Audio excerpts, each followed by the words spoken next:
Want to talk about some 2024 targets. Here's one that just put Miami in his top 5. St. Thomas Aquinas running back, star running back Jordan Lyle. He's a 4-star. But I look at his top 5, and man, there's some heavy hitters in there, John. This is not going to be easy for Miami. So Alabama, Ohio State, Georgia, and Florida State join Miami in Jordan Lyle's top 5.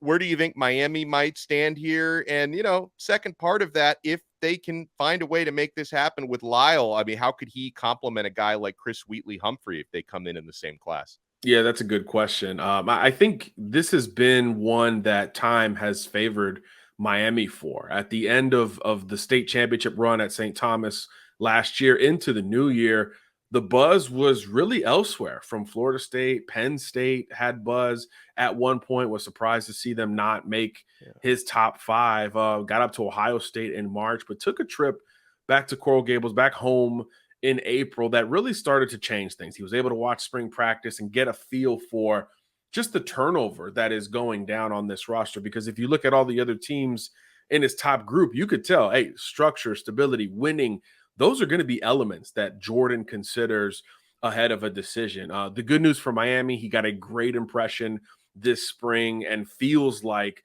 the arrow is very much pointed up. And there is also a sense that he's not very close to making a decision. So if Miami needs to show something to improve its standing for Lyle, it looks like they'll have that opportunity before he makes a verbal commitment. So the on-field product could be at play here. And you understand it. The kid's used to winning. He's a St. Thomas guy, a bunch of rings already at his disposal. They'll be the favorites again in 2023. But that April visit, I think, really shifted things and put Miami on a much higher note for Lyle, which is a big deal because he's really good. Number 5 running back in the country via on-3, blue chip across the board, 11 yards per carry last year. I mean, just we think of St. Thomas and we know it's kind of an embarrassment of riches, but these guys are still having to go out there and do it. And Lyle made it look really easy at times in 2022. So you could see why his stock is continually on the rise. But look, a lot of these other programs have backs already on board. So you wonder how much that could factor in. Ohio State has 2 already verbally committed. And in terms of if he does pick Miami, how he could balance out with his fellow Broward back, I think they would complement each other well. Wheatley-Humphrey's more of a burner, straight line, decisive type. And I think Lyle can do a little bit of everything, more balanced, more conventional, unbelievable vision and lateral ability. He can run. He can blow the top off of a defense, all of that, of course. 11 yards of carry emphasizes it, but the vision and lateral ability really stand out with Lyle, who's right around 200 pounds or so. So you expect him to be a bigger, more physical back on top of it. So really like what he does in between the margins.